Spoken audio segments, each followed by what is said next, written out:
সমস্ত প্রশংসা যাবতীয় গুণগান মহান রব্বুল আলামিনের জন্যই, যার অশেষ মেহেরবানিতে জুমার সালাত আদায়ের জন্য আমরা মসজিদে সমবেত হতে পেরেছি। সে মহান রব্বুল আলামিনের শুকরিয়া আদায় করছি। সবাই বলে আলহামদুলিল্লাহ। দরুদ ও সালাম বর্ষিত হোক শেষ নবী প্রিয় নবী মুহাম্মদুর রাসূলুল্লাহ সাল্লাল্লাহু আলাইহি ওয়াসাল্লামের উপর। আল্লাহুম্মা সাল্লি আলাইহি আল্লাহুম্মা বারিক আলাইহি। সম্মানিত উপস্থিতি, কুরআনুল কারীম এবং হাদিস থেকে একটি হাদিস পাঠ করেছি, একটি আয়াত পাঠ করেছি। তার উপর ভিত্তি করে আজকে খুতবার আলোচ্য বিষয় ইসলামী দাওয়াতের প্রয়োজনীয়তা। আমরা আজকে ইসলামী দাওয়াতের প্রয়োজনীয়তা এই শিরোনামে বিষয়টি কয়েকটি ভাবে ভাগ করেছি। তার একটি হচ্ছে ইসলামী দাওয়াতের পরিচয়। ইসলামী দাওয়াত বলতে আসলে কি বোঝায়, তার পরিচয় আমরা জানব। দুই, ইসলামী দাওয়াতের প্রকৃতি এবং পরিধি, এটা পরিধি প্রকৃতি কেমন সে বিষয়ে আমরা জানার চেষ্টা করব ইনশাআল্লাহ। তিন, ইসলামী দাওয়াতের বিষয়বস্তু, কোন বিষয়ে, ইসলামের অনেক বিষয় রয়েছে কিন্তু আমরা কি বিষয়ে দাওয়াত দেব আসলে। চার, দাওয়াত শুরু করতে হবে কোথা থেকে, কাদের থেকে আমরা দাওয়াতি কাজ করা শুরু করব সে বিষয়টি কোরআন এবং হাদিসের আলোকে আমরা তুলে ধরবো ইনশাআল্লাহ। পাঁচ, ইসলামে দাওয়াতের গুরুত্ব এবং ফজিলত কি সে বিষয়ে কোরআন এবং হাদিস থেকে জানার চেষ্টা করব ইনশাআল্লাহ। ছয়, দাওয়াত দানকারীর কেমন পুরস্কার রয়েছে সেই হাদিস, সেই আয়াতগুলো আমরা জানার চেষ্টা করব ইনশাআল্লাহ। সাত, দিনের দাওয়াত না দিনের বিজয়, দিনের দাওয়াত না দিনের বিজয় কোনটা হবে। আট, তাবলীগের নামে বর্তমানে কিছু প্রচলিত মাধ্যম চালু রয়েছে, কিছু ঘটনা চালু রয়েছে, অসংখ্য, তার মধ্যে থেকে কিছু শেষে আলোচনার চেষ্টা করব। ওমা তাওফীক ইল্লা বিল্লাহ আলাইহি তাওয়াক্কালতু ওয়া ইলাইহি উনীব। ইসলামী দাওয়াতের পরিচয়। দাওয়াত শব্দের অর্থ ডাকা, আহ্বান করা, নিমন্ত্রণ করা, প্রার্থনা করা, দোয়া করা ইত্যাদি, যেটা লিসানুল আরব ইবনে মানজুর আল ইফরিকি তার একটা বিখ্যাত অভিধান গ্রন্থ, সেই অভিধান গ্রন্থের ভিতরে 14তম খণ্ডের 258 পৃষ্ঠায় আলোচনা করা হয়েছে যে দাওয়া বলতে আহ্বান করা, ডাকা, নিমন্ত্রণ করা, প্রার্থনা করা, দোয়া করা, সাহায্য কামনা করা ইত্যাদি, এই বিষয়গুলো বোঝানো হয়। দাওয়াত, ডাকা, আহ্বান করা। আর পরিভাষায় দাওয়াতের অনেকে অনেক সংজ্ঞা দিয়েছেন, তার মধ্যে থেকে আল আজহার বিশ্ববিদ্যালয়ের একজন অধ্যাপক ডক্টর আহমদ গালুস, তিনি এভাবে সংজ্ঞা দিচ্ছেন, আদ-দাওয়াহ আল ইসলামিয়াহ, আদ-দাওয়াতুল ইসলাম তানি আল মুহাওয়ালাতুল আমালিয়াতু ওয়াল কওলিয়াতু লিইমালাতিন নাসি ইলাইহি। মানুষকে ইসলামের দিকে ডাকার জন্য, মানুষদেরকে ইসলামের দিকে আহ্বানের জন্য আমলগত বা কথাগত যে সমস্ত প্রচেষ্টা, সেটাই হলো ইসলামী দাওয়াত। মানুষদেরকে ইসলামী মুখী করার জন্য, ইসলামী আমল করার জন্য, ইসলামের দিকে নিয়ে আসার জন্য কথাগত, বাচনিক বা কর্মগত যে সমস্ত প্রচেষ্টা, সকল প্রচেষ্টার সমষ্টিকেই বলা হয় ইসলামী দাওয়াত। তার একটি বিখ্যাত গ্রন্থ রয়েছে ডক্টর আহমদ গালুস আদ-দাওয়া আল ইসলামিয়া, এই বইয়ের 9 পৃষ্ঠায় তিনি এই সংজ্ঞাটা দিয়েছেন। আসলে ইসলামী দাওয়াতটা হলো যেটা সূরা ইউসুফের ভিতরে আল্লাহ রাব্বুল আলামিন 108 নম্বর আয়াতে উল্লেখ করেছেন, আউযু বিল্লাহি মিনাশ শাইতানির রাজীম, কুল হাযিহি সাবিলি।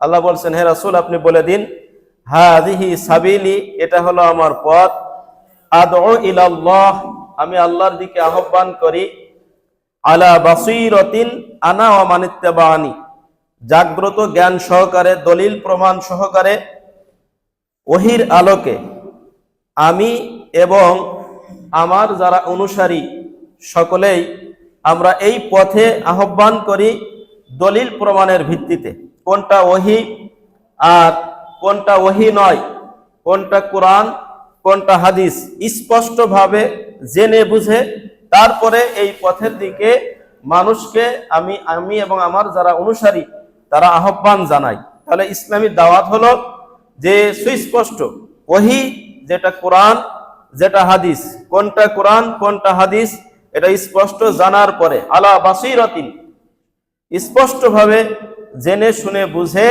সেদিকেই আমি এবং আমার অনুসারীরা আহ্বান করি, মানুষকে ডাকি।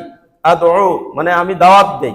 তাহলে ইসলামী দাওয়াতের বিষয়বস্তু হলো কোরআন এবং সহিহ সুন্নাহ, যেটা আল্লাহ রাব্বুল আলামিন এই আয়াতের মধ্যে বলছেন, সূরা ইউসুফ 108 নম্বর আয়াত। এটা হলো ইসলামী দাওয়াত। আর কিছু দাওয়াত রয়েছে, দাওয়াত মানে প্রচলিত মানে কাউকে ডাকা, সেটা ইসলামের দিকে হোক বা অন ইসলামের দিকে হোক, কাউকে প্ররোচিত করা, এই অর্থেও কোরআনুল কারিমে দাওয়াত শব্দটি ব্যবহার হয়েছে। যেমনটি সূরা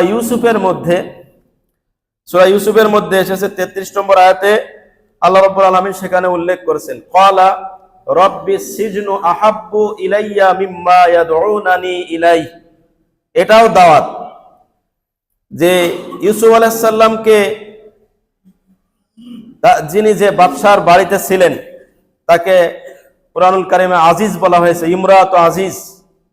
সেই আজিজের স্ত্রী যখন কুপ্রস্তাব দিল, ইউসুফ আলাইহিস সালাম রাজি হলেন না, তাকে জেলখানায় থাকতে হলো।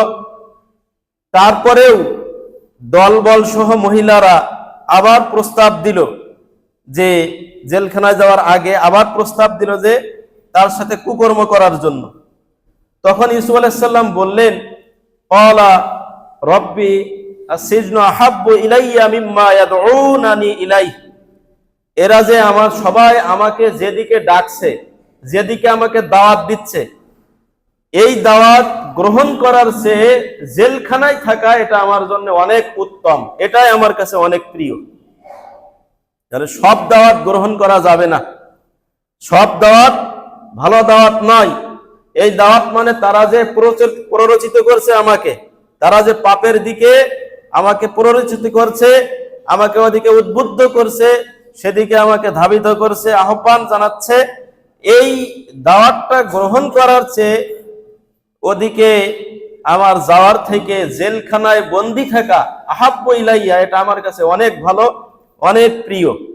তাহলে যদি কোনো দাওয়াত ইসলামের দিকে না হয়, ইসলামকে সমাজে উঁচু করতে হবে, আল্লাহর কোরআনকে রাসূল সাল্লাল্লাহু আলাইহি ওয়াসাল্লামের সহিহ হাদিস প্রতিষ্ঠিত হবে সমাজে, এরকম যদি কোনো ব্যক্তির লক্ষ্য উদ্দেশ্য না হয়, সেদিকে যদি আপনাকে দাওয়াত দেয় যে আমার এই দিকে আসো, আমার দলে আসো, তাদের লক্ষ্য উদ্দেশ্য যদি এমন না হয়, তাহলে একাকী থাকা ভালো, কিন্তু তাদের দলে যে তাগুতের দলকে ভারী করা ভালো নয়।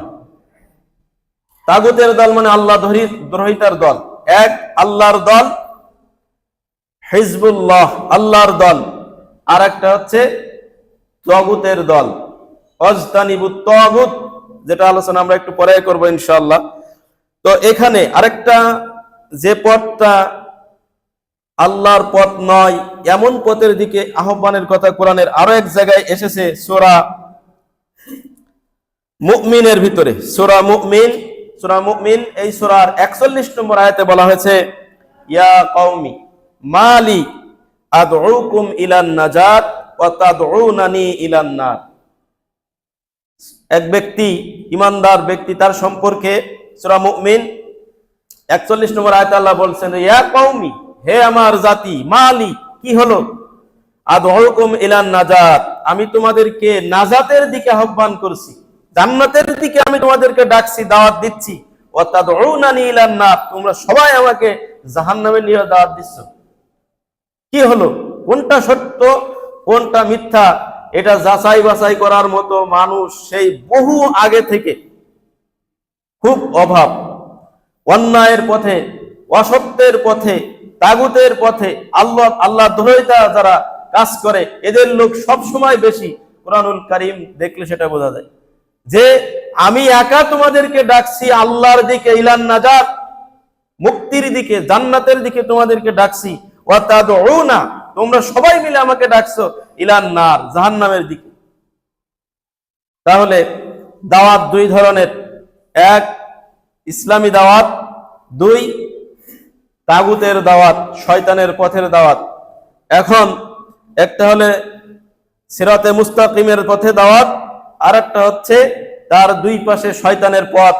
আল্লাহ রাসূল সাল্লাল্লাহু আলাইহি ওয়াসাল্লাম খত্তা খুতুতান, একটা সোজা দাগ টানলেন, এবার তার আশপাশ দিয়ে আরো অনেকগুলো দাগ টানলেন, বললেন যে হাদা সাবিলুল্লাহ, এটা হলো আল্লাহর পথ, আর এটা হলো সিরাতে মুস্তাকিমের পথ, আল্লাহর পথ, আর এর আশপাশে এগুলোও পথ, কিন্তু এগুলো হলো শয়তানের পথ। প্রিয় উপস্থিতি, ইসলামী দাওয়াতের প্রকৃতি বা পরিধি এটা কতটুকু? দাওয়াত কি শুধুমাত্র আমি যে খুতবা দেব এটা কি শুধু এই মসজিদের মধ্যে সীমাবদ্ধ, না এই এলাকার মধ্যে সীমাবদ্ধ, নাকি এই পুরা দেশব্যাপী, পৃথিবীব্যাপী? এটার ইতিহাস আপনারা সকলেই জানেন যে আল্লাহ রাব্বুল আলামিন আদম আলাইহিস সালামকে সাজদা তৈরি করলেন, সৃষ্টি করলেন, জান্নাতের মধ্যে তিনি ছিলেন। জান্নাত থেকে শয়তানের প্ররোচনায় পড়ে আল্লাহ রাব্বুল আলামিন নামিয়ে দিলেন আমাদেরকে দুনিয়ায়। এরপর থেকে বলে দিলেন যে তোমাদের কাছে ইম্মা ইয়াতিয়ান্নাকুম মিন্নি হুদা, আমার পক্ষ থেকে তোমাদের কাছে হিদায়াত যাবে। যে ব্যক্তি ফামান তাবিয়া হুদায়া ফালা ইয়াযিল্লু ওয়ালা ইয়াশকা, যারা এই হেদায়েতের অনুসরণ করবে, মানুষ এবং জিন যারাই, তারা কখনো ইয়াশকা, হতভাগ্য হবে না, তারা কখনো পথভ্রষ্ট হবে না। ওমান আরাদা আন যিকরি, আর যারা আমার এই জিকির থেকে, হেদায়েত থেকে দূরে সরে যাবে, কানা লাহু মাঈশাতান যানকা, তাদের জীবিকা হবে সংকীর্ণ, তারা এই জীবিকা হবে সংকীর্ণ। এর তাফসিরে মুফাসসির কিরাম লিখছেন যে এটা হলো কাফেরদের জীবন যাপন। যারা এই হেদায়েত থেকে সরে যাবে, হেদায়েত সরল সঠিক পথ থেকে সরে যাবে যারা, এরা আল্লাহ কাফেরদের পথের কথা বলেছেন, তাদের জীবন জীবিকা হবে সংকীর্ণ, তারাই বিপদে পড়ে যাবে। প্রিয় উপস্থিতি, এখন ইসলামী দাওয়াত মানব ইতিহাস যেমন সত্য, এটা যেমন প্রাচীন, এটা যেমন একটা বাস্তব, মানবের অস্তিত্ব এসেছে পৃথিবীতে, ঠিক ওইরকম মানুষ ইসলামী ফিতরাতের উপরে ছিল, তারা জান্নাত থেকেই এসেছে, এটাই হলো সত্য। অন্য কোনো কথা এর মধ্যে নাই। মানুষ বানর ছিল, মানুষ এর আগে কি ছিল না ছিল, বিবর্তনবান হেন তেন, কোনো কিছুই সত্য না। মানুষ মানুষই ছিল, এবং মানুষ জান্নাতে ছিল, জান্নাত থেকে আল্লাহ তাদেরকে দুনিয়ায় নামিয়ে দিয়েছেন। আবার যখন ভালো কাজ করবে, হেদায়েতের পথের অনুসরণ করবে, আবার তারা জান্নাতে যেতে পারবে। অথবা এই হেদায়েতের অনুসরণ যদি না করে, তাহলে তাদের থাকার জায়গা হবে জাহান্নাম। এটাই হলো চূড়ান্ত কথা, এটাই হলো সত্য, এর মধ্যে কোনো সন্দেহ নেই। যে সন্দেহ করবে তার ঈমান নেই। প্রিয় উপস্থিতি, এজন্য ইসলামী দাওয়াতের প্রকৃতি এবং পরিধি এটা ব্যাপক, যেটা আল্লাহ রাব্বুল আলামিন সৃষ্টির শুরু থেকেই এই পর্যন্ত, আমাদের নবী পর্যন্ত যাদেরকেই ওহী দিয়েছেন, যত জাতি দিয়েছেন, সকলকেই আল্লাহ রাব্বুল আলামিন বলছেন যে তাদের দিক নির্দেশনার জন্য এরকম ওহী আসমান থেকে এসেছে।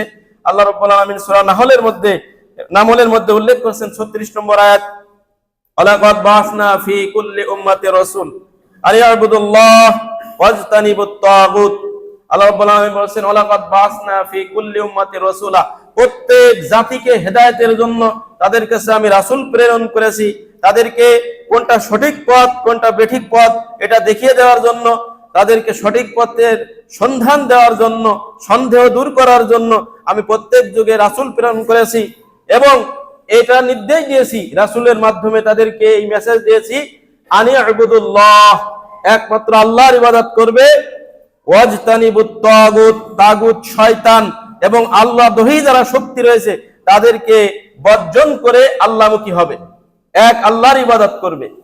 তাগুত, মেন তাগুত হলো শয়তান, এবং যারা শয়তানের সাথে সহযোগী, শয়তানের কাজে সহযোগী, আল্লাহ দ্রোহী, এই সমস্ত সহযোগিতা বর্জন করে তাদের পথ ছেড়ে দিয়ে আল্লাহর পথে এসে রাসূলের সহযোগী হয়ে, তার অনুসারী হয়ে, তারপরে তোমরা এককভাবে আল্লাহর ইবাদত করবে। এটা প্রত্যেক জাতিকে, প্রত্যেক সম্প্রদায়কে এই নির্দেশ আমি দিয়েছি। সূরা নামল 36 নম্বর আয়াত। আমাদের নবী তার ব্যতিক্রম নয়। আল্লাহ রাব্বুল আলামিন বললেন, ফাকিম ওয়াজহাকা লিদ-দীনি হানিফা, তোমার দিনকে একমাত্র খাঁটি করবে, খাঁটি দিনের জন্য, একদিনের জন্য তোমার নিজেকে তুমি উৎসর্গ করবে। ফাকিম ওয়াজহাকা লিদ-দীনি, দিনের জন্য হানিফা, একনিষ্ঠভাবে তুমি তোমার নিজেকে প্রস্তুত করো, তৈরি করো। ফিতরাত আল্লাহ, এটাই হলো আল্লাহর ফিতরাত, এটাই হলো আল্লাহর বিধান। আল্লাতী ফাতারান নাস আলাইহা, যে ফিতরাতের উপরে আল্লাহ পৃথিবীতে সকল মানুষকেই তৈরি করেছেন। যে এই আল্লাহমুখী হওয়া ছাড়া, দিনমুখী হওয়া ছাড়া তার কোনো ব্যতিক্রম, কোনো নাজাতের পথ নেই। এই নির্দিষ্ট এই বিধান, এই পথটি সকল মানুষ শুরু থেকে নিয়ে শ্রেষ্ঠ নবী মুহাম্মদ সাল্লাল্লাহু আলাইহি সাল্লাম তার পর্যন্ত বলছেন যে এটাই আল্লাহর নিয়ম, এটাই ফিতরাত, এইভাবেই বিগত চলে আসতেছে তোমার পর্যন্ত। সুতরাং তুমিও এইটাই করবে। লা তাবদিলা লি খালকিল্লাহ, আল্লাহর সৃষ্টি, আল্লাহর বিধান, এর মধ্যে কোনো পরিবর্তন নেই, ব্যতিক্রম নেই। অতএব যারা আমরা নিজেদেরকে মুক্তির পথের দিশারি হিসাবে আমরা প্রস্তুত করতে চাই, হেদায়েতের পথে আমরা চলতে চাই, আমরা বিভিন্ন সমাজের যে মতভেদগুলো রয়েছে এগুলো এড়িয়ে যদি আমরা নাজাতের পথ খুঁজি, তাহলে এর কোনো ব্যতিক্রম নেই। ফাকিম ওয়াজহাক, তোমার চেহারাকে তুমি কায়েম করো, ফিরাও লিদ-দীন, দিনের জন্য হানিফা, একনিষ্ঠভাবে। পুরা দিন আছে সেটা আপনাকে খুঁজে নিতে হবে। এ দায়িত্ব হুজুরদের উপরে চাপিয়ে দিয়ে আপনি শেষে মুনাজাত ধরে শুধু আমিন আমিন বলে চলে আসবেন, হবে না। এটা আপনাকে দায়িত্ব দেওয়া হয়েছে। প্রিয় উপস্থিতি, সূরা রুম 30 নম্বর আয়াত, আল্লাহ রাব্বুল আলামিন বললেন, ওয়াল তাকুম মিনকুম উম্মাহ, তোমাদের মধ্যে এমন একটি দল থাকা চাই, ইয়াদউনা ইলাল খায়র, যারা মানুষকে কল্যাণের দিকে আহ্বান জানাবে, ইয়ামুরুনা বিল মারুফ ওয়া ইয়ানহাউনা আনিল মুনকার, যারা মানুষকে ন্যায় কাজের আদেশ দিবে, অন্যায় কাজে বাধা দিবে। আল্লাহ বললেন, ফাউলাইকা হুমুল মুফলিহুন, এরাই হলো সফল কাম, সফলতার রাস্তা। আল্লাহ বললেন যে ওয়াল তাকুম মিনকুম উম্মাহ, তোমাদের মধ্যে এমন একটি দল থাকতে হবে, অবশ্যই থাকা চাই, ইয়াদউনা ইলাল খায়র, যারা মানুষকে কল্যাণের দিকে রাস্তা কোনটা সেটা বলে দেবে। ইয়ামুরুনা বিল মারুফ, মানুষদেরকে সৎ কাজের আদেশ দিবে, ভালো কাজের আদেশ দিবে। ওয়া ইয়ানহাউনা আনিল মুনকার, এবং অসৎ কাজ, খারাপ কাজের বাধা দিবে। ওয়া উলাইকা হুমুল মুফলিহুন, এরাই হলো সফল পথ, এরাই হলো সফলকামী। তাহলে আমরা যদি সফলতা লাভ করতে চাই, দাওয়াতি কাজের কোনো ব্যতিক্রম কিছু নেই। মানুষকে কল্যাণের কোনটা পথ সেটা দেখিয়ে দিতে হবে। সেই কল্যাণের পথে চলতে গিয়ে যেটা ভালো কাজ রয়েছে তার আদেশ করতে হবে মানুষকে। কোনটা খারাপ কাজ, শিরিক কোনটা, বিদআত কোনটা, কোনটা ফাসেকি কাজ, কোনটা নিফাকি কাজ, এগুলো থেকে মানুষকে সতর্ক এবং সাবধান করতে হবে। সূরা আলে ইমরান 104 নম্বর আয়াত। এজন্য সহিহ বুখারীর 3461 নম্বর সিরিয়ালে হাদিস আল্লাহ রাসূল সাল্লাল্লাহু আলাইহি ওয়াসাল্লাম বললেন, বাল্লিগু আন্নি ওয়ালাউ আয়া, তোমার যদি একটি আয়াতও জানা থাকে তাহলে তুমি সেটা পৌঁছে দাও। ওয়া হাদিসু আন বানি ইসরাঈল ওয়ালা হারাজা, আর বানি ইসরাইলের ঘটনা যেটা সহিহ সূত্রে প্রমাণিত হয়েছে, সহিহ বুখারী, মুসলিম ইত্যাদি ইতিহাস থেকে সহিভাবে সনদ সহকারে যেটা প্রমাণিত হয়েছে, ওটা বর্ণনা করে কোনো সমস্যা নেই, ওটা বলাতে তোমাদের কোনো অসুবিধা নেই। তবে ওমান কাযাবা আলাইয়া মুতাআম্মিদান ফালইয়াতাবাওয়া মাকাদাহু মিনান নার, যে ইচ্ছাকৃতভাবে মিথ্যা কথা বলল, মানুষকে উদ্বুদ্ধ করে, কোনো কিছু জানে না, হাদিস সম্পর্কে ধারণা নেই, কোরআন সম্পর্কে ধারণা নেই, কিন্তু নিজের মতো করে ইত্যাদি যেটা আল্লাহ বলেছে, এটা রাসূল বলেছেন, এটা শরীয়তে এইভাবে আছে, নিজের মতো শরীয়ত বানিয়ে যে নিল, ফালইয়াতাবাওয়া মাকাদাহু মিনান নার, সে তার থাকার জায়গা জাহান্নামে করে দিল। এজন্য সতর্ক সাবধান। যেমন ফজিলত রয়েছে তেমন রিস্কও রয়েছে। সঠিক ব্যবহার যদি না করা হয়, ছুরির ব্যবহার যদি কেউ ভালোভাবে না জানে, তাহলে হয় হাত কাটে, না হলে সে নিজেই ক্ষতিগ্রস্ত হয়। এজন্য ছুরির ব্যবহারটাও জানতে হবে। ছুরি যেমন মানুষের উপকার করে, একটু ব্যতিক্রম হলে হাতও কাটে, যেমন তরকারি কাটে, যেমন বিভিন্ন ফল কাটে ইত্যাদি, ব্যতিক্রম হলে হাতও কাটে। এজন্য দাওয়াতি কাজের সঠিক ব্যবহার যদি আমাদের না জানা থাকে, তাহলে এর জন্য কিন্তু থাকার জায়গা বা জাহান্নাম। প্রিয় উপস্থিতি, তৃতীয় যে বিষয়টি নিয়ে আলোচনা করব তাহলে ইসলামী দাওয়াতের বিষয়বস্তু। ইসলামী দাওয়াতের বিষয়বস্তু কি? আমরা অনেক এই বিষয়টি নির্ধারণ করা এই জন্য যে এখন আপনার চলতেছে বিশ্ব ইজতেমা, এরকম ধরনের বিভিন্ন জায়গায় জায়গায় আরো মাহফিল হচ্ছে, সমাবেশ হচ্ছে, ইসলামের নামে বিভিন্ন জায়গায় চলছে। তবে এই দাওয়াতের বিষয়বস্তু কি হওয়া দরকার, কোরআন এবং হাদিস সেটা নির্ধারণ করবে। আপনি ইচ্ছা মতো করে আপনার দলের মানুষ কি করেছে সব তাই দিয়ে লিখে ভরে রাখলেন, কে কি স্বপ্নে দেখেছে সব লিখে মানুষের উপরে চাপিয়ে দিলেন, কে কি আপনার কল্পনা করে সেটা আপনি লিখে দিয়ে মানুষের উপরে চাপিয়ে দিলেন। আপনার মাথায় একটা জিনিস ভালো ধরলো যে এই জিনিসটা ভালো, আপনি ওটা ধর্ম হিসাবে প্রচার করে দিলেন। ইচ্ছা মতো পদ্ধতি দিয়ে আপনি ক্ষমতায় যে ইসলামী মানুষকে সেদিকে আহ্বান জানাবেন নিজের পদ্ধতি অনুযায়ী, যেটা ইসলাম কোনো দিক নির্দেশনা নেই, এই সমস্ত বিষয়বস্তুর দিকে দাওয়াত দিলে সে দাওয়াত ফলপ্রসূ হওয়ার চেয়ে ক্ষতিগ্রস্তই বেশি। এজন্য এই বিষয়টি হলো ইসলামী দাওয়াতের বিষয়বস্তুটা কি হবে। ইসলামী দাওয়াতের বিষয়বস্তু স্বয়ং আল্লাহ রাব্বুল আলামিন নির্ধারণ করে দিয়েছেন। ইসলামী দাওয়াতের বিষয়বস্তু কি হবে রাসূল সাল্লাল্লাহু আলাইহি সাল্লামকে এটা নির্ধারণ করার সুযোগই আল্লাহ রাব্বুল আলামিন দেননি, বরং আল্লাহ রাব্বুল আলামিন তিনি নিজেই এটা বিষয়টা নির্ধারণ করে দিয়েছেন। তিনি বলছেন সূরা মাইদা 67 নম্বর আয়াত, ইয়া আইয়ুহার রাসূল, হে রাসূল, বাল্লিগ, আপনি প্রচার করুন, তাবলীগ করুন, মা উনজিলা ইলাইকা মির রাব্বিক, যা আপনার রবের পক্ষ থেকে আপনাকে নাজিল করা হয়েছে। আপনার রবের পক্ষ থেকে আপনার প্রতি যা নাজিল করা হয়েছে সেটার তাবলীগ করুন, আপনি সেটাই আপনি পৌঁছে দিন। তাবলীগ মানে পৌঁছে দেওয়া, সেটাই আপনি মানুষের কাছে পৌঁছে দিন। ওয়া ইল্লাম তাফাল, এই কাজটি যদি আপনি না করেন, আপনার রবের পক্ষ থেকে যেটা আপনাকে নাজিল করা হয়েছে ওটা যদি আপনি পৌঁছে না দেন, এই কাজ যদি আপনি না করেন, ফামা বাল্লাগতা রিসালাতা, তাহলে আপনাকে যে রিসালাতের দায়িত্ব দেওয়া হয়েছে, আপনাকে যে রাসূল করা হয়েছে, এই দায়িত্ব আপনি পালন করলেন না। তাহলে ইসলামী দাওয়াতের বিষয়বস্তু কি হবে? স্বয়ং আল্লাহ রাসূল সাল্লাল্লাহু আলাইহি সাল্লামকে বলছেন যে তার ইখতিয়ার করার কোনো সুযোগ নেই। আপনার হুজুর কি স্বপ্নে দেখলো, আপনি কি করলো, এটার কি সুযোগ রয়েছে? তাহলে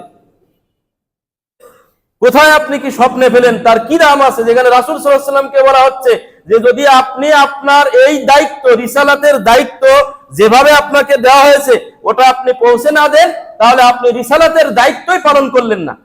আমা বাল্লাগতা রিসালাতা, আপনার রাসূল হিসেবে আমি যে নির্ধারণ করেছি সারা পৃথিবীবাসীর উপরে, সেই রিসালাতের দায়িত্ব, রাসূল হিসেবে দায়িত্ব আমি আপনাকে দিলাম, সেটা আপনি পালন করলেন না।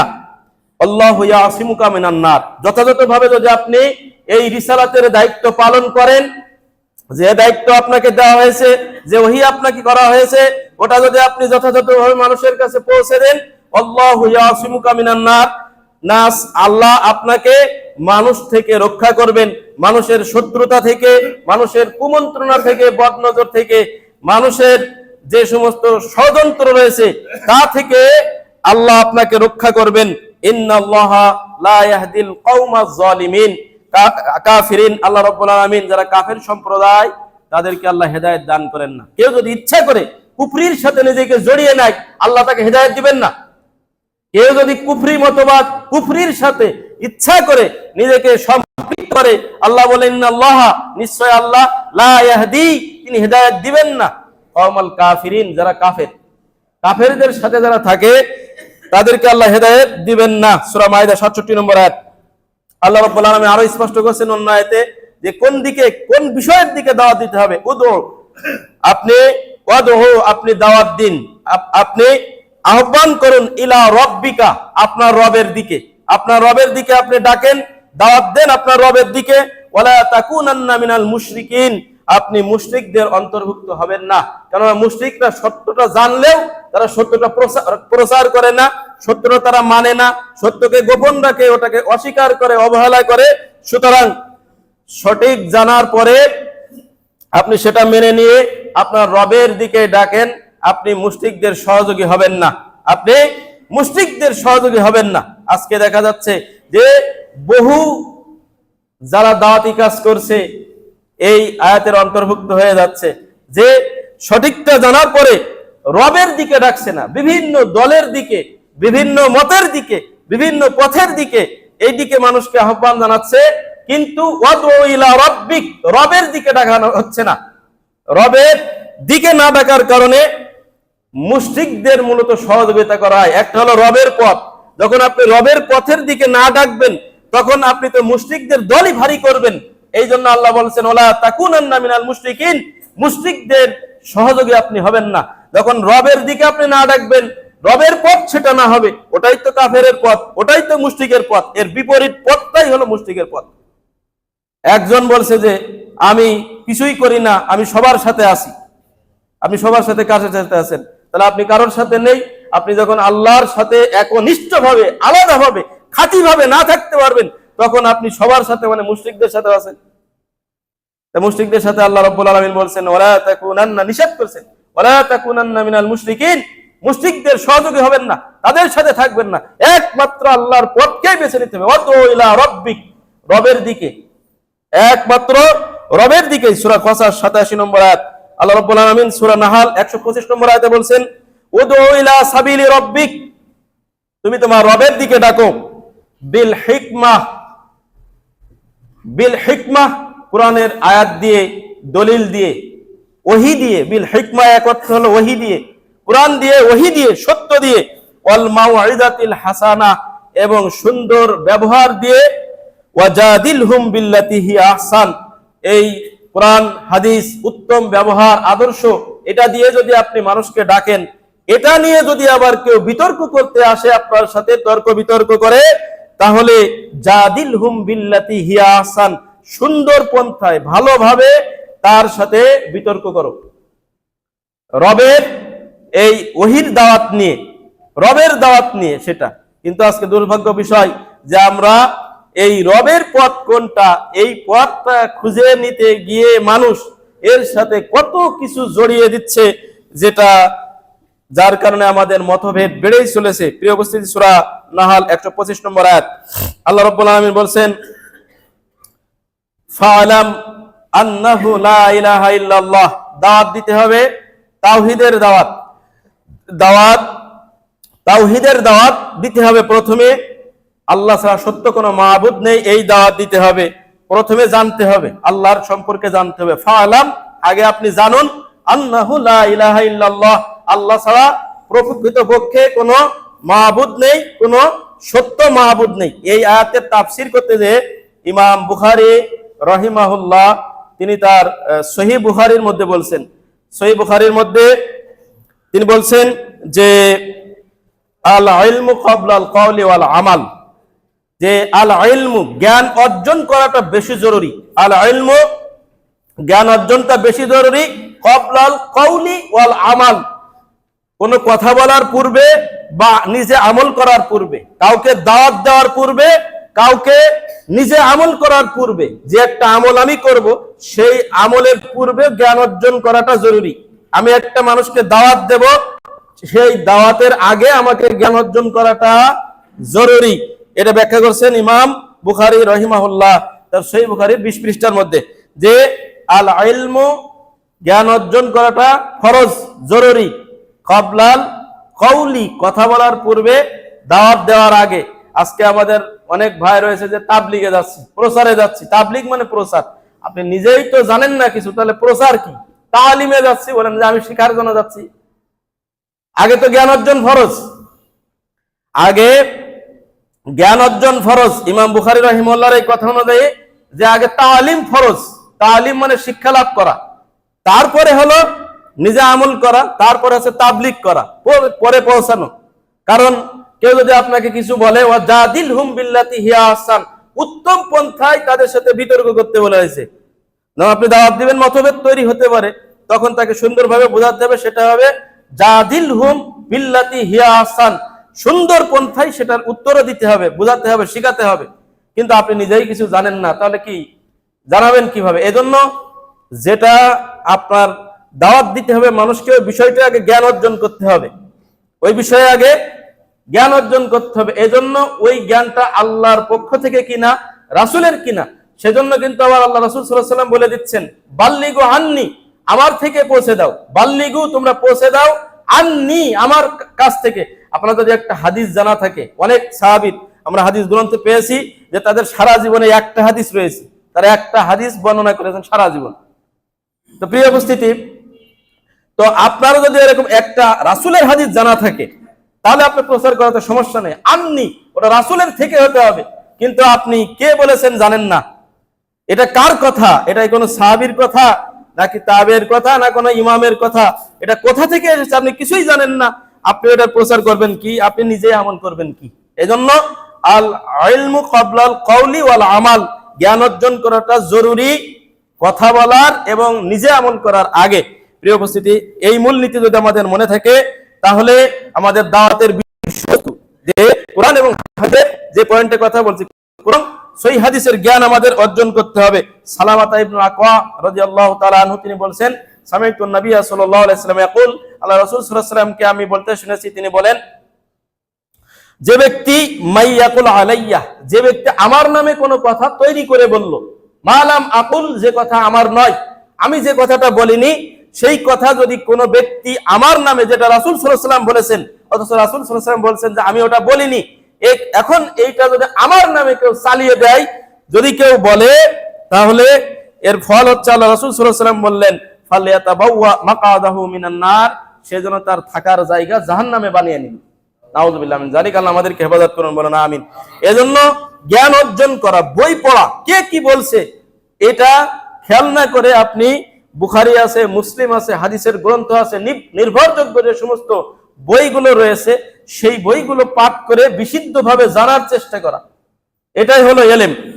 এটা আপনাকে করতে হবে, না হলে আপনি আন্দাজে একজন আপনার সামনে সালাত আদায় করতেছে, আপনি নিজেই সালাতটা ভালোভাবে জানেন না, আপনি কিন্তু আরেকজনের বলতে ভয় পাবেন যে এটা বললে যদি আবার ভুলে যায়, আপনি দাওয়াতি কাজও করতে পারছেন না, সঠিকটা যদি আপনার না জানা থাকে। আর যদি আপনি তাকে ভুল শেখান তাহলে তো আরো বেশি বিপদ, সারা জীবন সেই ভুলটা সে শিখবে, সেটা আরো বেশি বিপদ, আপনার জন্য বেশি ক্ষতিকর। প্রিয় উপস্থিতি, সহিহ বুখারী 2109 নম্বর সিরিয়ালের হাদিস। আরেকটা বিষয় যে আমাদের দেশে বেশিরভাগ মানুষ, আমরা নিজেরাও পছন্দ করি, আবার বেশিরভাগ আলেমও পছন্দ করে, কি সেটা বিভিন্ন ঘটনা বলা। ঘটনা বললে একটা সুবিধা আছে, আমি আজকে প্রায় খুতবায় মিনিমাম 30টা কাছাকাছি হাদিস লাগে, 20-30টা কোরআনের আয়াত এবং হাদিস, তার চেয়ে বেশিও লাগে বলতে গেলে, যদি ধারাবাহিক কোরআন এবং হাদিস বিষয় ভিত্তিক আকারে বলা হয়, পয়েন্ট ভিত্তিক আকারে। কিন্তু ঘটনা বললে লাভ হলো কি, 2-3টা ঘটনা বললে সময় শেষ।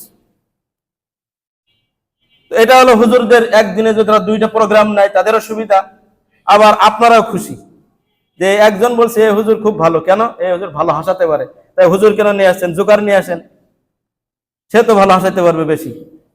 প্রিয় উপস্থিতি, এটা হলো যে আপনারা খুশি, এই জন্য ফাঁকি দেওয়ার মানুষ চান্স পায় ধর্মের নামে। অথচ সাহাবীদের চিন্তা চেতনা এ ব্যাপারে কি, সাহাবীদের মনোভাব এ ব্যাপারে কি, আমরা কিন্তু কেউ জানার চেষ্টা করি না, না আলেম না সাধারণ মানুষ, না আলেম না সাধারণ মানুষ, এগুলো আমরা বোঝার চেষ্টা করি না। আমর বিন জুরারা রাদিয়াল্লাহু তাআলা আনহু তিনি বলছেন, ওয়াকাফা আলা আব্দুল্লাহ, ওয়াকাফা আলাইয়া আব্দুল্লাহ ইবনে মাসউদ, আব্দুল্লাহ ইবনে মাসউদ রাদিয়াল্লাহু তাআলা আনহু আমার পাশে দাঁড়ালেন। আব্দুল্লাহ বিন জুরারা রাদিয়াল্লাহু তাআলা আনহু বলছেন যে আব্দুল্লাহ বিন মাসউদ রাদিয়াল্লাহু তাআলা আনহু তিনি আমার পাশে দাঁড়ালেন, ওয়ানা আকুসু ফিল মসজিদ, আমি দাঁড়িয়ে মসজিদে কিসসা বয়ান করছিলাম, আমি দাঁড়িয়ে মসজিদে ঘটনা বলছিলাম, বিভিন্ন ঘটনা বলছি। এই সময় আব্দুল্লাহ বিন মাসউদ রাদিয়াল্লাহু তাআলা আনহু তিনি আমার পাশে দাঁড়িয়ে গেলেন, দাঁড়িয়ে যে তিনি বললেন যে ইয়া আমর, লাকাদ ইবতিদাতা বিদআতান যালালাহ, তুমি একটা পথভ্রষ্ট বিদআত চালু করলে, তুমি একটা পথভ্রষ্ট গুমরাহির রাস্তা, একটা বিদআত তুমি চালু করে দিলে। আও ইন্নাকা লা আহদা মিন মুহাম্মাদিন সাল্লাল্লাহু আলাইহি ওয়াসাল্লাম ওয়া আসহাবিহি, অথবা তুমি মুহাম্মদ সাল্লাল্লাহু আলাইহি ওয়াসাল্লাম এবং তার যত সাহাবী আছে তার চেয়ে তুমি বেশি হিদায়াত পেয়ে গেছো। কারণ মুহাম্মদ সাল্লাল্লাহু আলাইহি ওয়াসাল্লাম এভাবে ঘটনা বলে বলে মানুষকে তার দিকে আকৃষ্ট এভাবে করতেন না, তিনি যেটা একদম কোরআনের ওহী যেটা তারকে বলা হয়েছে বাল্লিক, আপনি পৌঁছে দিন মা উনজিলা ইলাইকা মির রাব্বিক, তোমার রবের পক্ষ থেকে, আপনার রবের পক্ষ থেকে যা নাজিল করা হয়েছে সেটাই আপনি পৌঁছে দিন। এটার উপরে তিনি বেশি ছিলেন আল্লাহ রাসূল সাল্লাল্লাহু আলাইহি ওয়াসাল্লাম। এজন্য তিনি বলছেন, আব্দুল্লাহ ইবনে মাসউদ রাদিয়াল্লাহু তাআলা আনহু বলছেন যে তুমি একটা নিকৃষ্ট বিদআত চালু করলে, গোমরাহী বিদআত চালু করেছো, অথবা তুমি মুহাম্মদ সাল্লাল্লাহু আলাইহি ওয়াসাল্লাম এবং তার সাহাবীদের চেয়ে বেশি হেদায়েত প্রাপ্ত হয়ে গেছো। যখন এই কথা তিনি ধমকের সুরে রাগে বললেন, তখন এই আব্দুল্লাহ বিন জুরারা তিনি বলছেন যে ওয়ালাকাদ রাআইতুহুম তাফাররাকু আন্নি হাত্তা রাআইতু মাকানি মা ফিহি আহাদ। আমি দেখলাম যে এই কথা যখন আব্দুল্লাহ বিন মাসউদ রাদিয়াল্লাহু তাআলা আনহু বললেন, তখন ওখানে সামনে যত শ্রোতা ছিল সবাই আস্তে আস্তে চলে গেছে, একজন আর সেখানে বাকি নেই। আর আমরা কি করি? যত কিচ্ছা বলবে তত আমরা হাসি আর তত আমরা খুশি। প্রিয় উপস্থিতি, এগুলো ইসলামী বিদাতের, সাহাবীরা বিদাতের সাথে তুলনা করেছে। তাও যেমন বিদাত না, গোমরাহি বিদাত। অতএব এই বিষয়গুলো আমরা মাথায় রাখবো যে এই কিচ্ছা কাহিনী যদি বানোয়াট হয়, স্বপ্নে পাওয়া হয়, বাপ দাদার হয়, এটা মসজিদে বলা, তাহলে কত বড় বিদাত হবে। অথচ দুর্ভাগ্য হলেও সত্য, এই মিথ্যা কিচ্ছা কাহিনী, মিথ্যা হাদিসের নামে এরকম প্রতারণামূলক অনেক কিছু আমাদের মসজিদের মেম্বার দখল করেছে। বলেন করে কিনা? সবুজ রঙের একটা বই রয়েছে, সেটা এই মেম্বারকে দখল করেছে কোরআনের স্থান। যে মেম্বার থেকে কোরআন বলার কথা, যে মেম্বার থেকে সহিহ হাদিস বলার কথা, যেখান থেকে সমাজ সংস্কার হওয়ার কথা, সেই জায়গা দখল করেছে এই গোমরাহি বিদআত, যেটা আব্দুল্লাহ ইবনে মাসউদ রাদিয়াল্লাহু বলছেন সহিহ তারগীব ওয়া তারহিবের 60 নম্বর সিরিয়ালের হাদিস, সহিহ হাদিস যেটা বললাম, এটা আসার, সাহাবীর আসার। তিনি এটা বললেন যে গোমরাহি বিদআত, এটা এখন মসজিদগুলো দখল করে নিয়েছে। শুধু তাই নয়, এটা ইসলামের স্তম্ভে আঘাত করেছে। কেমন? যে তারা বলছে এক ধরনের লোক যে 2 বার 3 বার আমাদের সামর্থ্য নাই, যাদের সামর্থ্য নাই তারা বাইতুল্লাহ না গিয়ে যদি টঙ্গীর ময়দানে যায়, তাহলে সেখানে তারা হজের সব সমান পেয়ে নাকি পাওয়া যাচ্ছে। এটা ফরজ। আল্লাহ রাসূল সাল্লাল্লাহু আলাইহি ওয়াসাল্লাম স্পষ্ট হাদিস, কোন এক সময় এমন একটি জাতি আসবে যারা বাইতুল্লাহকে পরিহার করবে, যারা বাইতুল্লাহকে হজ করা পরিহার করবে, এবং এমন সময় এই সমস্ত লোকদের নিয়ে কিয়ামত হবে। বাইতুল্লাহকে বাদ দেবে, মানে হজও যাবে না। তাহলে তাদের পূর্ব আলামত কিন্তু এরাই শুরু করেছে। এদের বিরুদ্ধে যদি আমরা কথা না বলি, তাহলে আপনি মনে করবেন মানে সমালোচনা, এরা ইসলাম ধ্বংসের কারণ। এই কিচ্ছা কাহিনী যেগুলো গুমরাহি, স্পষ্ট ভ্রষ্ট, সেগুলো আজকে আমাদের মেম্বার দখল করেছে। আব্দুল্লাহ বিন মাসউদ রাদিয়াল্লাহু আনহু বলেছে, তুমি কি রাসূলের চেয়ে বেশি বুঝো? তুমি কি সাহাবীদের চেয়ে বেশি বুঝো? তুমি কি গুমরাহি বিদআত চালু করলে? প্রিয় উপস্থিতি, আর সেই মেম্বারগুলো আজকে মসজিদগুলো আমাদের এই কিচ্ছা কাহিনী বানোয়াট এইগুলো ধর্ম দিয়ে আজকে চলতেছে। তাহলে আমরা ইসলাম থেকে কোথায় রয়েছি? এখানেও লক্ষ লক্ষ মানুষের অভাব নেই, এখানেও মানুষ, লক্ষ লক্ষ মানুষ যাচ্ছে। দেশের যারা প্রধান, তারাও ভোটের আশায়, বুঝে হোক না বুঝে হোক, তারাও সামিল হচ্ছে তাদের সাথে। তাহলে পুরা দেশ যখন এই গুমরাহির উপরে চলে যাবে, আপনি যখন প্রতিবাদ না করবেন, আপনি যেটা সঠিক জানেন ওটা যখন মানুষের কাছে না বলবেন, তাহলে আপনার কি হবে? এই ধর্মের সঠিকটা কি হবে? প্রিয় উপস্থিতি, এই জন্য সঠিক দাওয়াতের গুরুত্ব অপরিসীম। দাওয়াত আমরা অনেকেই দিতে চাই, অনেকেই মোটামুটি পড়াশোনা করি, নসিহত করি, কিন্তু দাওয়াত দেওয়ার জায়গা খুঁজে পাই না আমরা। দাওয়াতটা শুরু করব কার থেকে? কাকে দাওয়াত দেব? আল্লাহ রাব্বুল আলামিন এই বিষয়টি আমাদের রাসূল সাল্লাল্লাহু আলাইহি ওয়াসাল্লামকেই বলছেন কাকে দাওয়াত দিতে হবে। আল্লাহ রাব্বুল আলামিন সূরা শুআরা 214 নম্বর আয়াতে বলছেন, ওয়ানজির আশিরাতাকাল আকরাবিন, ওয়ানজির আপনি ভয় দেখান, ওয়ানজির আপনি সাবধান করুন, সতর্ক করুন, আশিরাতাকাল আকরাবিন যারা আপনার নিকট আত্মীয় রয়েছে, যারা আপনার কাছের মানুষ, আপনি তাদেরকে সতর্ক সাবধান করুন। আপনার কাছের মানুষকে, আপনার কাছের মানুষ আপনার স্ত্রী, আপনার কাছের মানুষ আপনার ছেলে মেয়ে, সন্তান, পরিবার পরিজন, আত্মীয় স্বজন, আপনার যাদের সাথে মসজিদে সালাত আদায় করেন, এরা সব প্রতিবেশী আপনার, এরা আপনার থেকে দাওয়াত পাওয়ার বেশি হকদার, এরা আপনার কাছে আগে হকদার। যেটা আল্লাহ রাব্বুল আলামিন সূরা শুআরার ভিতরে বললেন 214 নম্বর আয়াত, ওয়ানজির আপনি সাবধান করুন, সতর্ক করুন, জাহান্নামের ভয় দেখান তাদেরকে, আশিরতাক, যারা আপনার নিকটাত্মীয়, আকরাবিন, খুব কাছের যারা আপনার, তাদেরকে আল্লাহ রাব্বুল আলামিন বলছেন অন্য আয়াতের মধ্যে, এটা রাসূল সাল্লাল্লাহু আলাইহি ওয়াসাল্লামকে নির্দেশ দিচ্ছেন। এই নির্দেশ পেয়ে আল্লাহ রাসূল সাল্লাল্লাহু আলাইহি ওয়াসাল্লাম সবাইকে ডাকলেন, গোষ্ঠীর যারা বড় প্রকাশ্যভাবে দাওয়াত, পাহাড়ের উপরে উঠে ডাকলেন, ডাকার পরে প্রকাশ্যভাবে জানিয়ে দিলেন, দাওয়াতের ঘোষণা দিলেন, নবুয়তের রিসালাতের ঘোষণা দিলেন, সবাইকে সতর্ক সাবধান করলেন। রাসূল সাল্লাল্লাহু আলাইহি ওয়াসাল্লাম তার দায়িত্ব সাথে সাথে পালন করেছেন। আপনার আমার দায়িত্ব কি? আল্লাহ রাব্বুল আলামিন বলছেন সূরা তাহরিম 6 নম্বর আয়াত, ইয়া আইয়ুহাল্লাযীনা আমানু, হে ঈমানদারগণ, আমাদেরকে লক্ষ্য করে আল্লাহ রাব্বুল আলামিন বলছেন, ও আনফুসাকুম, আগে নিজেরা বাঁচো। দিন কায়েম নিজের মধ্য থেকে শুরু করতে হবে। আপনি মনে করছেন যে রাষ্ট্র করবো, তা আপনার করে দেবে কে? আপনি কি রাষ্ট্রের বাইরে? ও আনফুসাকুম, আগে নিজেকে বাঁচাও, ওয়া আহলিকুম নারা, তারপর নিজের পরিবার পরিজনকে বাঁচাও জাহান্নামের আগুন থেকে, ওয়াকুদুহান নাস ওয়াল হিজারা, যার খড়ি হবে, লাকড়ি হবে মানুষ এবং পাথর, যে আগুনের। প্রিয় উপস্থিতি, এজন্য দাওয়াত শুরু করবেন আগে নিজের থেকে করেন, তার থেকে নিজের ভিতরে আগে দাওয়াতি কাজ কোনটা আমার ক্ষেত্রে বলছেন। আমরা আসলে আমাদের মনে না থাকার কারণ কি, যে আমরা নিজেরা মনে করি যে যাই কিছু হোক এটা মানুষের বলা হচ্ছে, আমার কিছু বলা হচ্ছে না। সব যদি আমরা এমন হতো যে নিজের থেকে শুরু করতাম, নিজের থেকে, যে আমি মুখে দাঁড়িয়ে রেখেছি, এ ব্যাপারে রাসূল কি বলেছেন, আমার মন মতো দাঁড়িয়ে রাখলে হবে? আপনি কতটুকু রাখবেন একটা সীমানার শরীয়তে আছে না? আপনি ইচ্ছা মতো রাখলে হবে? আপনি যেটা পরেন, ওটা পায়জামা হোক, লুঙ্গি হোক, প্যান্ট হোক, ইচ্ছা মতো পড়তে পারবেন আপনি? তাহলে আপনার ইসলামে একটা মূলনীতি আছে না? আপনি ইচ্ছা মতো পোশাক পরতে পারবেন? টাইট হবে না ঢিলা হবে, কুই পর্যায়ের হবে, সেটা ইসলাম আপনাকে বলে দিয়েছে। কি পর্যায়ে আপনার চুলটা হবে, সেটাও ইসলাম আপনাকে বলে দিয়েছে। আপনি কতটুকু কি ব্যবহার করবেন, মহিলা হলে আপনি কি সুগ্রাণ ব্যবহার করে বাইরে যেতে পারবেন না, ঘরে পড়বেন, সব ব্যাপারে ইসলাম বলে দিয়েছে। ইসলাম এইগুলো বিষয় ক্লিয়ার করেছে একদম। আপনার নিজেকে যদি সাজাতে, আপনার নিজের জীবন যদি না রাঙাতে পারেন ইসলামের আলোকে, আপনি আরেকজনের দাওয়াত দিবেন কি?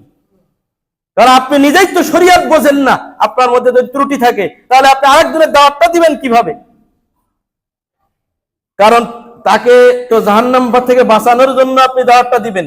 কাউকে আমরা দাওয়াত দেবো কি জাহান্নাম থেকে বাঁচানোর জন্য না, আর জান্নাতের দিকে নিয়ে আসার জন্য না? তা আমার তো আগে দরকার, আগে তো নিজে বাঁচার দরকার, তারপর না আরেকজনকে দরকার।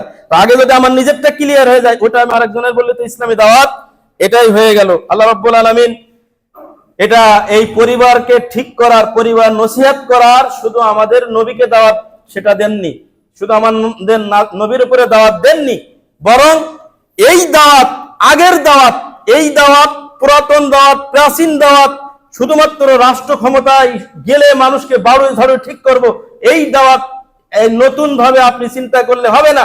কারণ কোরআন আপনাকে গাইডলাইন দিয়েছে কিভাবে ঠিক করতে হবে, সেই দাওয়াত ফলো করেছেন সাহাবীরা, যেভাবে নবীরা পূর্বের নবীরাও করেছেন। ইতিহাস হিসাবে আপনি দেখতে পারেন সূরা লুকমানের ভিতরে আল্লাহ রাব্বুল আলামিন বললেন, ইয়া বুনাইয়া, হে আমার কলিজার টুকরা বৎস, লা তুশরিক বিল্লাহ, আল্লাহর সাথে শিরিক করা যাবে না। কাকে দাওয়াত দিচ্ছেন? নিজের ছেলেকে।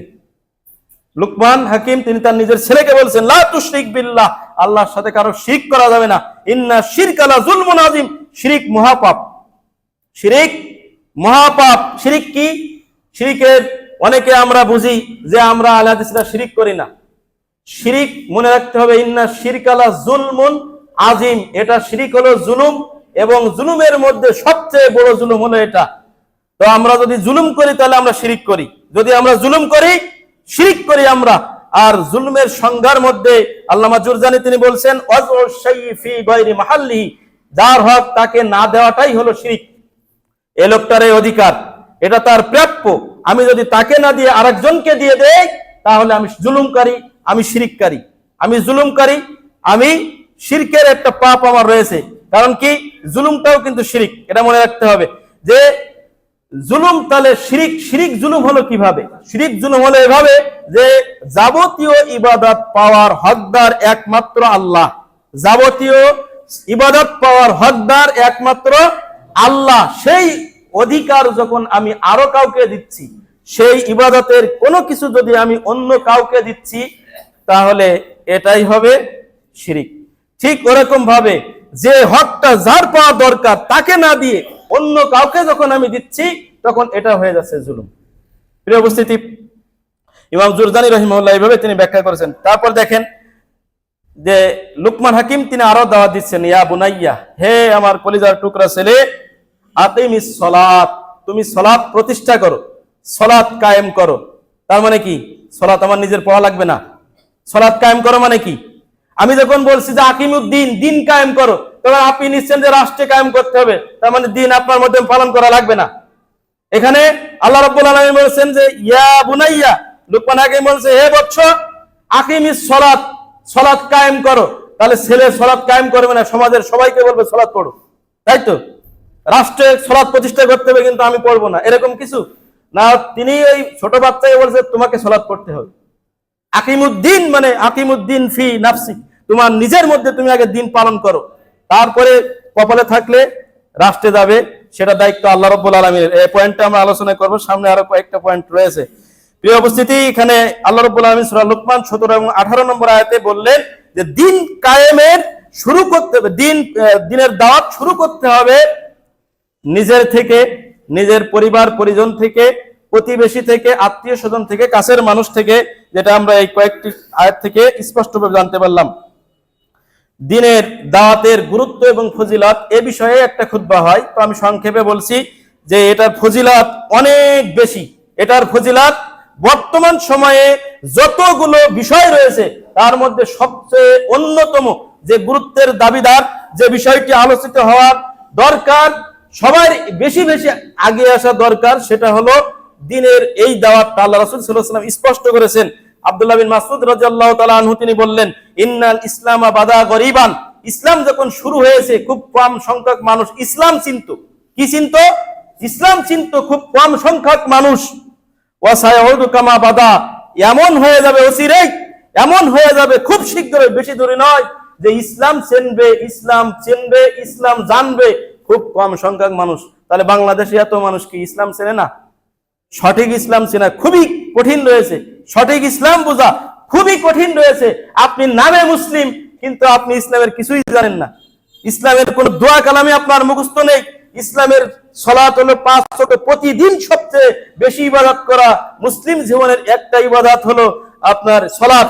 এই সালাত সম্পর্কে ফার্স্ট ক্লাস কি আছে আপনার জানা নেই, একটা ইবাদত। তাহলে আপনি ইসলামের কতটুকু জানেন? ইসলাম কি শুধু সালাতের নাম? ইসলাম সারা মানে পৃথিবীর একটা মানুষের জীবন পরিচালনা করার জন্য যাই কিছু দরকার, একটা সমাজ পরিচালনার জন্য যাই কিছু দরকার, একটা মানুষ সুস্থ থাকার জন্য যাই কিছু দরকার, সব কিছুর সমন্বয় হলো ইসলাম। এজন্য ইসলাম মানুষ এক সময় বুঝে যাবে। আজকে ইসলাম কি বুঝে? ব্যবসায়ীরা বুঝে যে আমার মসজিদে সালাত শেষ, আমি ইসলাম থেকে বেরিয়ে গেলাম, আমার ইচ্ছা মতো আমি এখন, আমাদের সংগঠন রয়েছে, সবার সংগঠন রয়েছে, ব্যবসায়িক সংগঠন মনে করছে তাদের ইচ্ছা মতো সিন্ডিকেট করতে পারবে, ইচ্ছা মতো ভেজাল দিতে পারবে, মজুতদারি করতে পারবে, ইচ্ছা মতো তারা দাম বাড়িয়ে কমিয়ে দিয়ে মানুষকে বিপদে ফেলতে পারবে, এটা তাদের সংগঠন রয়েছে। ঠিক ওরকম ভাবে রাজনীতি যারা করে, বিভিন্ন বিষয় নিয়ে তাদের সংগঠন রয়েছে, তারা সবই ঠিক রয়েছে, কে যাবে মাঠে কে যাবে না সব তাদের পরিকল্পনার মধ্যে রয়েছে। তারা চিন্তা করছে কি, যে ইসলাম সালাত আদায় করেছে ওই পর্যন্ত শেষ, এখন আমরা যেভাবে পারি সেভাবে ক্ষমতা দখল করতে হবে, এইভাবে প্রত্যেকটা সেক্টর তারা ভাগ করে নিয়েছে। তা আপনার ইসলাম কই? ওই জায়গায় ইসলাম নেই। মুসলিমরা কি শাসন করেনি পৃথিবী, অর্ধ পৃথিবী শাসন করেনি? না এগুলো সব ইতিহাস, না এগুলো সব ঘটনা, না আগে যা ছিল না? আপনি নতুন করে বলতে পারবেন যে কি জিনিসটা আপনি পৃথিবীতে নতুন আবিষ্কার হয়েছে?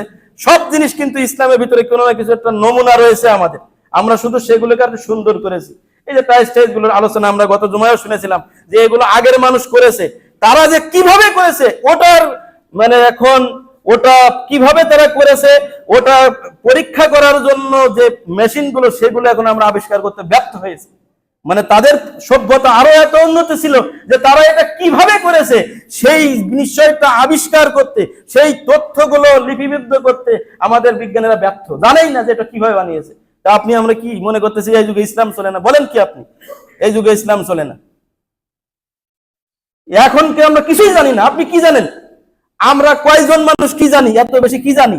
আর তখনকার সাধারণ মানুষ তারা খালি কিছু ছাড়াই তারা স্বীকার করে কত কিছু করে তারা চলেছে। এই বিচার প্রাচীন যে সভ্যতাগুলো আছে আপনি পড়ে দেখতে পারেন।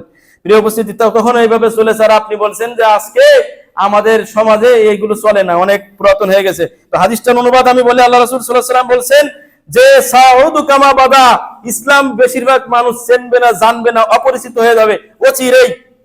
ফাতুবা লিল গুরাবা, তবে গুরাবা যারা, ওই যুগেই যারা অল্প সংখ্যক থাকবে, যারা ইসলাম চিনবে, তাদের জন্য সুসংবাদ। তারা কারা?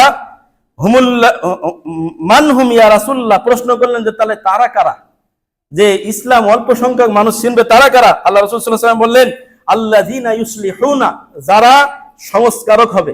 আল্লাযিনা ইউসলিহুনা মানে যারা সংস্কারক হবে। ইদা ফাসাদান নাস, মানুষ যখন পৃথিবীর বিভিন্ন স্বার্থে ইসলামকে নষ্ট করবে, ওই সময় যারা সংস্কারক হবে, যাদের বেশি কিছু দরকার নেই কিন্তু সংস্কারের পথটা যারা বেছে নেবে, এরাই সেদিন হবে ওই সুসংবাদ প্রাপ্ত। কয়জন এরা? খুব কম সংখ্যক মানুষ। কতজন?